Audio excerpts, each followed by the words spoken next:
बिस्मिल्लाहिर्रहमानिर्रहीम। अस्सलाम वालेकुम नाज़रीन, आप यूट्यूब चैनल देख रहे हैं। मैं इमरान खान हूँ। नाज़रीन, बलूचिस्तान में एक इंतहाई अफसोसनाक वाक़या पेश आया और ये खौफनाक हक़ाइक़ हैं इसके मैं आपके साथ शेयर करता हूँ। बलूचिस्तान का एक वस्ती ज़िला है सोराब। यहाँ पे एक हौलनाक वाक़या हुआ जिसके नतीजे में बड़े पैमाने पे सिविलियंस जो हैं वो जाँ बहक हो गए हैं।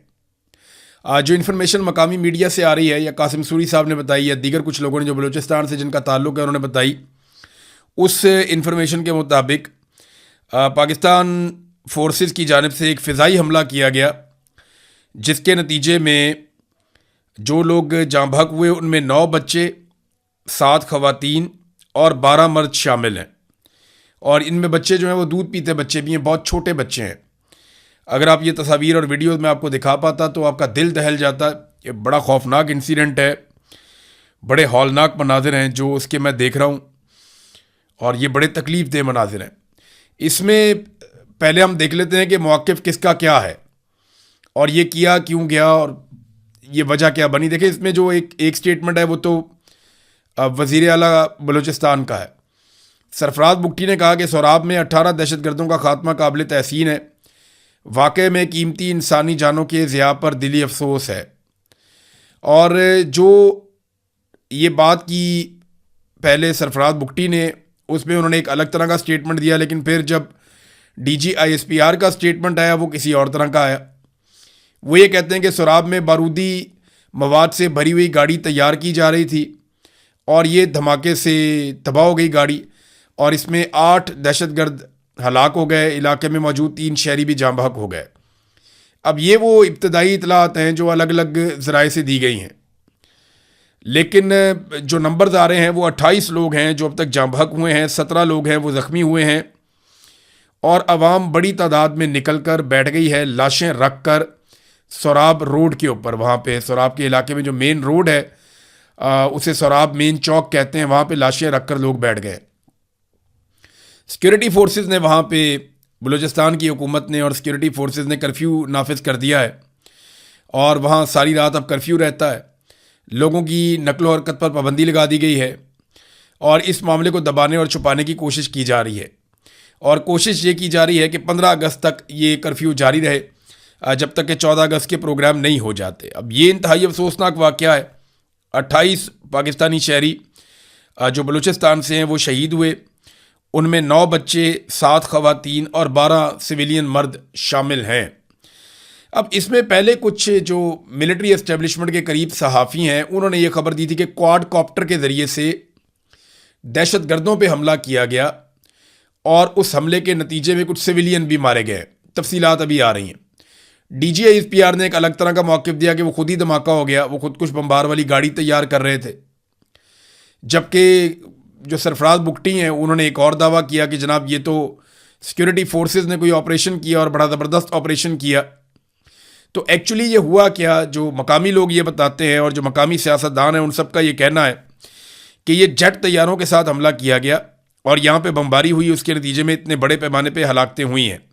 अब ये छोटे छोटे बच्चों की लाशें सड़क पे रख के बैठे हुए हैं।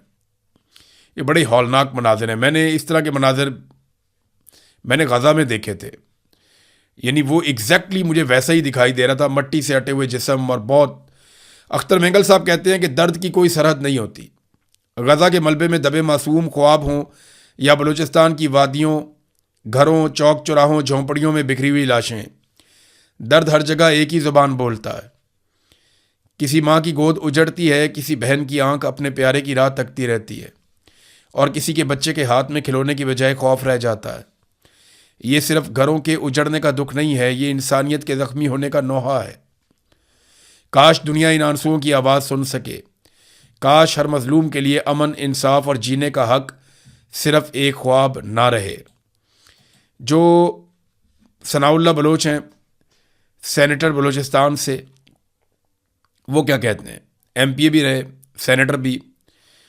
वो ये कहते हैं कि सोराब के अलमनाक वाक़े पर शदीद रद्दअमल का उन्होंने इजहार करते हुए कहा कि इस्लामाबाद को एक लम्हे के लिए रुक कर ख़ुद से सवाल करना चाहिए कि आखिर अपने ही शहरियों के ख़िलाफ़ जंगी तैयारों और हेलीकॉप्टरों के इस्तेमाल की नौबत क्यों आ रही है। अब ये वहाँ के ज़िम्मेदारान कह रहे हैं, अहम तरीन लोग कह रहे हैं कि ये फ़िज़ाई हमला किया गया जेट तैयारों या हेलीकॉप्टरों से जिसके नतीजे में सिविलियंस की हलाकतें हुई हैं। उन्होंने कहा रियासत अपने ही लोगों से मुसलसल दस्तों गिरबान रहने की बजाय एतमाद का रिश्ता कायम करे और चेक पोस्टों, बंदूकों और निगरानी पर इन्हिसार कम करे। सोराब वाक़े को किसी बयानिए के जरिए छुपाने की बजाय आला सतह पर तहकीकात करवाई जाएँ और हक़ाइक़ अवाम के सामने लाए जाएँ। उन्होंने कहा कि मुतासरीन के ज़ख्मों पर नमकपाशी के बजाय वाक़े की शफाफ तहकीकात ज़रूरी हैं। ये जनाब सनाउल्लाह बलोच साहब का स्टेटमेंट है, ये भी मैंने आपके सामने रख दिया। बलूचिस्तान यकजहती कमेटी, जो महारंग बलोच हैं जिनको जेल में बंद किया हुआ है, उनकी जो पार्टी है या बलूचिस्तान यकजहती कमेटी है, वो ये कहती है कि बलोच अवामी आबादियों पर बमबारी करना और फिर शहीद होने वालों को दहशतगर्द कहना इंतहाई शर्मनाक अमल है। गैर संजीदा बयानात से अंदाज़ा लगाना मुश्किल नहीं है कि 4 साला मासूम बच्चों के जनाजों पर रियासती इदारों को ज़रा बराबर भी अफसोस नहीं है। सोराब गदर में पेश आने वाला वाक़या रूह को झंझोड़ देने वाला वाक़या है। खून आलूद कफन सड़क पर एहतजाज करने पहुंचे तो पूरा रियासती मीडिया बयानियाँ घड़ने के लिए उन्हें दहशतगर्द करार दे रही है। बच्चे तो दहशतगर्द नहीं हो सकते ना, ख़वातीन तो दहशतगर्द नहीं हो सकती। एक छोटा बच्चा बहुत मासूम जो सही तरह से चलता भी नहीं है, वो कैसे दहशतगर्द हो सकता है? एक इतना छोटा बच्चा जो कभी स्कूल भी नहीं गया, वो कैसे दहशतगर्द हो सकता है? एक औरत जो अपने घर के अंदर रहती है, चादर और चार दीवारी के अंदर रहती है, अपने घर के काम निपटाती है, बच्चों को पालती है, वो कैसे दहशतगर्द हो सकती है? एक आम आदमी जिसको अपने बच्चों का पेट पालने से फुर्सत नहीं है, वो कैसे दहशतगर्द हो सकता है? पाकिस्तान का मीडिया इसके ऊपर एक लफ्ज़ बोलने को तैयार नहीं है। एक जुमला पाकिस्तान का मीडिया इसके ऊपर नहीं बोल रहा, कोई इसके ऊपर बात नहीं कर रहा। सोशल मीडिया भी ज़्यादा इसके ऊपर बात नहीं कर रहा। मेरी आप सबसे गुजारिश है, जितने भी हमारे डिजिटल मीडिया के दोस्त हैं वो तमाम इस वाक़े को रिपोर्ट करें, सोशल मीडिया पे इसको ज़्यादा से ज़्यादा उठाएं ताकि आइंदा के लिए ऐसे कत्ले आम से पहले 10 दफ़ा सोचा जाए। इंतहाई अफसोसनाक वाक़या है। मिलिट्री एस्टेब्लिशमेंट और हुकूमत ने इस वाक़े को अलग अलग तरह से बयान किया, जिससे इस बात को क्लियर किया जा सकता है कि वो कुछ छुपाने की कोशिश कर रहे हैं और लोग लाशें सड़क पर रख के बैठे हैं। तो वहाँ पे कर्फ्यू लगा दिया गया कि वहाँ पे अब कोई जाएगा ही नहीं, हम किसी को वहाँ पे जाने ही नहीं देंगे। नाज़रीन, ये आप देखें ना, इसहाक डार का स्टेटमेंट। एक अफसोसनाक इंसिडेंट हुआ बहरा अहमर में, जिसको रेड सी कहते हैं आप, जहाँ पे हौसी हमला कर देते हैं उन बहरी जहाज़ों के ऊपर जो सऊदी अरब से निकलते हैं। तो इसहाक डार उसके बारे में कहते हैं कि बड़ी तशवीश है मुझे उस हमले पे। मालूमात के मुताबिक 3 पाकिस्तानी शहरी अपनी जानों से हाथ धो बैठे हैं, जबकि एक ज़ख्मी हुआ है। हम गमज़दा ख़ानदानों से दिली ताज़ियत करते हैं। और वो कहते हैं पाकिस्तान गैर जंगजू तजारती जहाज़ पर हौसी हमले की शदीद मजम्मत करता है, बेगुनाह इंसानों की ज़िंदगियों को ख़तरे में डालते हैं। देखें, हौसियों से अब पाकिस्तान ने लड़ाई करनी है, ये हम सब जानते हैं। वो इसलिए कि सऊदी अरब की हौसियों के साथ लड़ाई है और पाकिस्तान का सऊदी अरब के साथ दिफाई मुआहदा है, और हौसियों को दहशतगर्द कहा जाता है। लिहाजा हौसियों के साथ तो अब लड़ाई करनी है पाकिस्तान को, ये हम सबको आइडिया है। तो वहाँ इसहाक डार साहब को नज़र आ गया, पाकिस्तान के वज़ीर ख़ारजा को, कि वहाँ 3 पाकिस्तानी शहीद हुए, लेकिन ये जो 28 पाकिस्तानी जाँ बहक हुए जिनमें बच्चे और ख़वातीन भी हैं, ये उनको नज़र नहीं आया, क्योंकि यहाँ पे जो हथियार इस्तेमाल किया वो पाकिस्तान की सिक्योरिटी फोर्सेस ने किया, किसी और ने नहीं किया।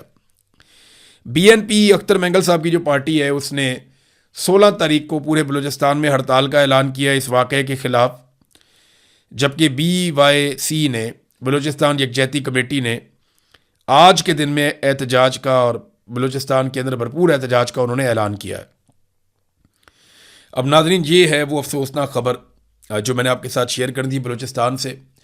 आज का दिन वैसे भी बड़ा इम्पॉर्टेंट है, वो इसलिए अहम है आज का दिन कि इमरान खान साहब की मुलाकात के लिए आज सुहेल आफरीदी ने और पार्लियामेंटेरियंस ने, सब ने जो फ़ैसला किया वो ये था कि सारे के सारे आज जाएंगे इमरान खान साहब से मुलाकात के लिए और उनसे मुलाकात की कोशिश करेंगे। और अगर इमरान खान साहब से मुलाकात नहीं करवाई जाती तो उसके बाद फिर वहाँ पे वो मुज़ामत करेंगे। और जो ऐलान किया था वो ये किया था कि पूरे पाकिस्तान को फिर हम बंद करेंगे रात के वक्त, और पाकिस्तान के हर चौक में एहतजाज किया जाएगा, हर चौक में D चौक बनाया जाएगा। अब देखते हैं कि पाकिस्तान तहरीक इंसाफ को आज मुलाकात की इजाज़त दी जाती है या नहीं, और अगर इजाज़त दी जाती है तो जेल से क्या खबर निकलती है। अगर इजाज़त नहीं दी जाती तो क्या अपने वादे के मुताबिक पाकिस्तान तहरीक इंसाफ रात को पूरा जोर लगा के पाकिस्तान भर के अंदर एहतजाजी एक हिकमत अमली अपना सकती है, ये चीज़ें भी हमें अभी नज़र आ जाएंगी थोड़ी देर में। जो नाम दिए गए मुलाकात के लिए, उसमें पहला नाम है सुहेल अफरीदी का, दूसरा शाहिद खटक का, तीसरा मीना खान का, चौथा नाम है शफ़ी जान का, पांचवा शफ़कत अयाज़ का और छठा नाम है अब्दुल सलाम अफरीदी का। ये नाज़रीन 6 नाम दिए गए हैं, क्योंकि अदालत का हुक्म था कि 6 लोग मिल सकेंगे इमरान खान साहब को हर जुमेरात को। तो ये 6 नाम दे दिए गए हैं जो इमरान खान साहब से मिलने के लिए जाएंगे। एक और ऐलान किया सुहेल अफरीदी ने जो बड़ा इंपॉर्टेंट है मेरी नज़र में। वो ऐलान उन्होंने ये किया कि अब तक जो लोग इकट्ठे हुए हैं इमरान खान रिहाई अमन फोर्स के प्लेटफॉर्म पे, जो नौजवानों ने अपनी रजिस्ट्रेशन करवाई है, अब तक 5,30,000 नौजवान इसके अंदर शामिल हो गए हैं इमरान खान रिहाई अमन फोर्स में। अगर तो इसमें 5,30,000 नौजवान शामिल हो गए हैं तो ये तो तादाद ठीक तरीके से बढ़ रही है, क्योंकि कुछ दिनों पहले तक बताया गया था कि 60,000 नौजवान हैं। अब अगर हफ्ते डेढ़ के बाद ये 5,30,000 है तो फिर तो उम्मीद की जा सकती है कि 27 सितंबर आने तक इनकी तादाद 20-25 लाख तक भी हो सकती है। और इतने बड़े पैमाने पे अगर नौजवान रजिस्टर्ड हो जाते हैं और फिर वो निकलते हैं बारी बारी एहतजाज करने के लिए और वो एक ऑर्गेनाइज तरीके से चलते हैं, तो फिर तो मिलिट्री एस्टेब्लिशमेंट के लिए मुसीबत खड़ी हो गई। देखिए, आज़ाद कश्मीर में जो लोग हैं उनकी तादाद को बहुत बड़ी नहीं है, यानी उनकी वैसे ही आबादी बहुत कम है। 45 लाख की टोटल आबादी है, उसमें से भी सिर्फ एक इलाके के लोग हैं मुख्तलिफ एरिया से आके। वो एक जगह पे 10-15 हज़ार लोग हैं, एक जगह पे 20,000 लोग हैं, वो जो अलग अलग जगहों पे वो एहतजाज करते हैं। तो वो टोटल 50-60 हज़ार लोगों ने मुसीबत डाली हुई है। ज़्यादा होते हैं तो वो बहुत बड़ी तादाद में भी हो जाते हैं, लेकिन जब वो कम होते हैं तो फिर भी वो 20-25 हज़ार लोग तो रहते हैं, 10 हज़ार तो रहते ही हैं एक आधी जगह पे। तो उन्होंने मुसीबत डाली हुई है। अगर पाकिस्तान तहरीक इंसाफ वाकई में लाखों नौजवान इकट्ठे कर पाए तो एस्टेब्लिशमेंट के लिए वाकई ही मुसीबत बन जाएगी, जिससे निकलना उनके लिए मुश्किल होगा। बलूचिस्तान की नादरीन हम बात कर रहे थे ना, ये देखें एक और खबर बलूचिस्तान से। ये खबर देखें, आप अपना सर पीटेंगे कि ये क्या हो रहा है बलूचिस्तान में। ये देखें आप, ये एक बुजुर्ग हैं, ये आपको नजर आएंगे इस तस्वीर में। ये देखें, इनको लोग हाथ में ला रहे हैं, छोटी सी वीडियो है, ये जरा देख लें आप। इनकी उम्र 70 साल है। ये गवर्नर है बलूचिस्तान के, शेख जाफर खान मंदोखेल। शेख जाफर खान मंदोखेल साहब जो हैं, ये 70 साल इनकी उम्र है, बलूचिस्तान के ये गवर्नर हैं। और अक़वाम मुत्तहिदा में एक कॉन्फ्रेंस हो रही है, जिस कॉन्फ्रेंस का नाम है youth and artificial intelligence summit 2026। यानी 2026 का जो समिट हो रहा है नौजवानों और आर्टिफिशियल इंटेलिजेंस के ऊपर, उसमें पाकिस्तान की नुमाइंदगी के लिए अक़वाम मुत्तहिदा में भिजवाया गया किसे? 70 साला गवर्नर बलूचिस्तान को। है ना मजे की बात। पूरे पाकिस्तान में कोई नौजवान नहीं मिला जो यूथ और आर्टिफिशियल इंटेलिजेंस के हवाले से अक़वाम मुत्तहिदा में जाकर नुमाइंदगी करता पाकिस्तान की। जो प्रोग्राम है वो यूथ का है और 70 साला बाबा जी गए हुए गवर्नर साहब, क्योंकि उन्हें सैर कराना मकसद था। तो नाज़रीन ने ऐसे ही बंदर बांट की है। मिलिट्री एस्टेब्लिशमेंट ने ना कभी सही बंदे को सही काम पे आने ही नहीं दिया।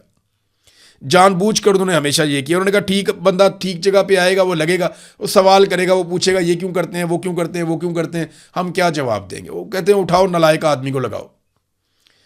जिस बंदे का जो काम है उससे नहीं करवाना, किसी और बंदे से करवाओ, ताकि कोई सवाल ही ना करे, पूछे ही ना कि गलत क्या और सही क्या है।